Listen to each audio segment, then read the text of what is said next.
Цивил медија.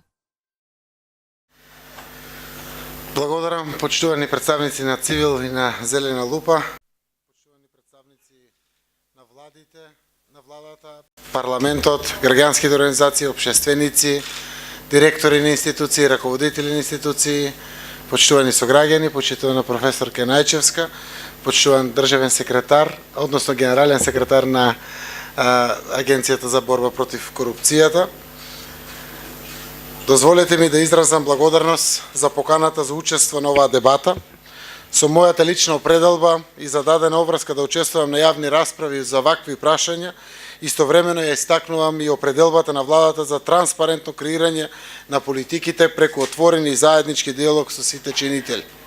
Како што знаеме сите, следува 9 ноември, меѓународниот ден на борба за корупцијата, и секогаш е добредојдена дебата повеќе, затоа што нашето општество пати од корупцијата која што е присутна. Денес нема да зборувам и да објаснувам колку корупцијата ни ги јаде и труе општеството и системот, туку ќе ги потенцирам најважните антикорупцијски процеси во државата со кои се спротивставуваме на оваа заедничка општествена рана.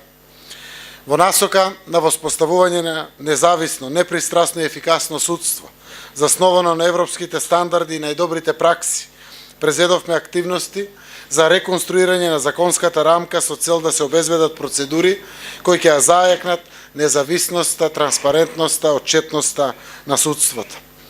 Еднакво внимание во широка рамка законски прописи кои се во завршна фаза, посветивме и на препознавање и санкционирањето на непрофесионалното и пристрасното однесување од страна на судската власт. Во овој процес постојано го имаме во предвид и огромното значење на правилното функционирање на судскиот систем и ефикасната борба против корупцијата, но и почитувањето на човековите права. Во закон и во пракса. Европската Унија става силен акцент на судството во предпристапниот и пристапниот процес, на начин што преговорите за полноправно членство започнуваат и завршуваат токму со поглавието 23 правосудство и фундаментални права. Владата ќе го усвои предлог законот за спречување на корупцијата и судирни интереси, во кој се владата веќе го усвои предлог законот за спречување на корупцијата и судир на интереси, во кој се уредуваат мерките и активностите за спречување на корупцијата, но и мерките и активностите за спречување на судирот на интереси, за која е надлежна Државната комисија за спречување на корупцијата.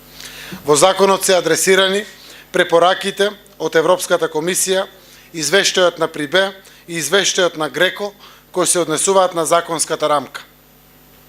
Во изработката на законот беа вклучени експерти, представници на невладените организации и представници на институциите. Беа организирани јавни дебати, на кои присуствуваа и представници на политички партии и на широката јавност. Овој предлог е испратен и во Европската комисија на мислење. Со овој закон се воведува транспарентна постапка за избор и именување на претседателот и членовите на Државната комисија за спречување на корупцијата и се зајакнуваат условите за избор и именување. Предлогот е да се спроведува на интервју со кандидатите кој ќе го врши комисија за прашања на избор и именување на Собранието на Република Македонија, при што прашања може да поставуваат и представници на граѓанските организации и здруженијата на новинари. Интервјуто ќе биде јавно и ќе се пренесува на Собранискиот ТВ канал. Новото законско решение определува зајакнати критериуми за избор на членови на Државната комисија за спречување на корупцијата и јасни критериуми за нивно разрешување.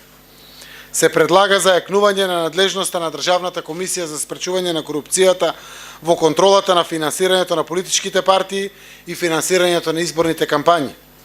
Со новото законско решение се предлага да се утврди дека доставувањето на бараните податоци не представува повреда на банкарска тајна. Понатаму се предлага утврдување должност за одговорното лице во надлежната институција или од него овластено лице да ги презема сите мерки и активности за доставување на бараните информации до Државната комисија за спречување на корупцијата.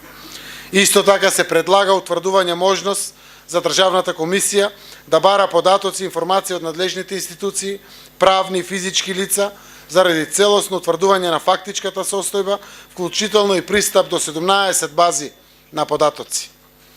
Внесуваме одредби согласно кои постапката за проверка на податоци од изјавата за имотна состојба покрај во утврдените случаи Државната комисија за спречување на корупцијата ќе може да врши и врз основа на проценка за ризикот за корупцијата.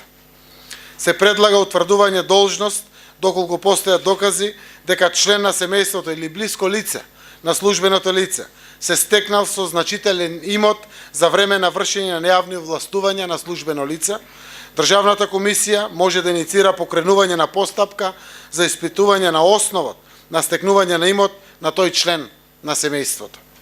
Новина е и пријавувањето промени на имотната состојба да се врши во периодот од 2 години по престанокот на функцијата и анкетниот лист доставен до Државната комисија за спречување на корупцијата да биде јавно достапен и уште 2 години од денот на престанокот на функцијата на лицето што е поднело изјавата. Дозволете да резимирам и да нагласам. Во делот на борбата против корупцијата изготвен е новиот закон, чија основна цел е зајакнување на ефикасноста и независноста на ДКСК и постигнување на поефикасна превенција и борба против корупцијата. Усвојуваме нов закон за спречување на корупција подготвен заедно со граѓанските организации за да ја оствариме заедничката цел да изградиме сериозно и независно тело за борба против корупцијата. Овој закон е усвоен на седница на влада и по неговото донесување во собранието.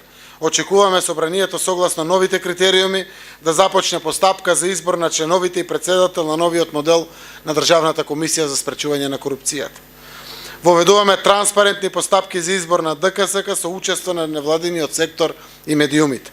Се проширува надлежноста со зајакната надлежност и овластување за следење на финансирање на политичките партии. Се прецизира правото при проверка на податоците од изјавите за имотната состојба и интересите, Државната комисија да бара податоци за физички, но и за правни лица од банки и други финансиски институции, при што доставувањето на бараните податоци нема да представува повреда на банкарската тајна. Се разбира, на законот му предстои собраниска расправа како можност за дополнително усовршување и осогласување, за што значаен придонес се очекува од овој тип на дебати, каква што е секако и денешната дебата. Наскоро целиот институционален и законски систем за превенција и борба против корупција ќе биде во функција, а во меѓувреме го правиме она што го дозволуваат сегашните можности. Веќе се разгледаат резултатите од имплементацијата на нашиот концепт за отворена и транспарентна влада. Според индексот на отвореност, владата на Република Македонија како централно извршно тело е на прво место во регионот со 76% исполнување на индикаторите. Ова го утврди истражувањето за отвореност на институциите за извршната власт во Југоисточна Европа и во Македонија. Воведовме алатка за отчетност на трошоците на носителите на јавни функции. Јавноста доби увид за трошење на функционерите. Сега премиерот и министрите прават 3 пати помалку трошоци за непродуктивни активности. Ја менуваме перцепцијата во јавноста во насока дека постои политичка волја и подготвеност на владата за справување со корупцијата во Македонија. Тоа го покажавме во повеќе случаеви, кога во јавноста беа покренати сомневања за судирни интереси или несовесно работење. Знаевме да се повлечеме, знаевме да го слушнеме крикот на јавноста, но честно и да кажеме дека во последните 12 месеци имаме заштедено повеќе од 100 милиони евра само заради транспарентност на постапките при јавните набавки. Колку тоа само ќе се зголеми при ефикасна и ефективна државна комисија за спречување на корупцијата и сите други останати алатки кои што ги има. Сакам да изложам неколку примери. Владата го разреши претходниот директор на Агенцијата за туризам со образложение за несовесно и невнимателно работење. Владата го прифати предлогот за разрешување на директорот на Бирото за јавна безбедност, чиј службен автомобил беше забележан во странска држава. Владата апсеше градоначалник од своите редови, кој имаше комплетно докази за криминал. Откако се појави сомнеж за транспарентност и кредибилитет на првиот инвестицијски бранд на Фондот за иновации и технолошки развој, беше воведен протокол за постапување при проценка на ризик за компании апликанти од аспекти на поврзаност со носители на јавни функции и нивно влијание, а при тоа сите се повлекоа од етички аспект.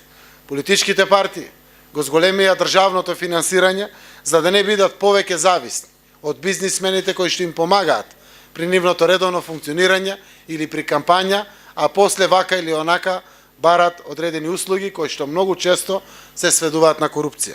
Постојат и многу други примери.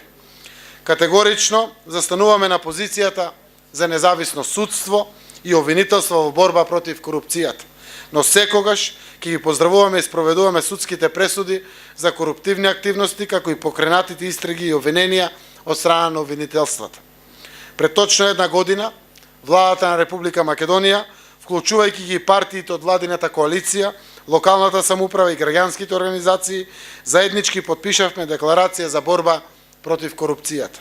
Преку неа, меѓу другото, испративме јасна порака да до сите корумпирани дека казнивоста нема да се избегне во ниту еден случај. Од таа наша заложба, ви ветувам, нема да отстапиме. Благодарам. Цивил медија.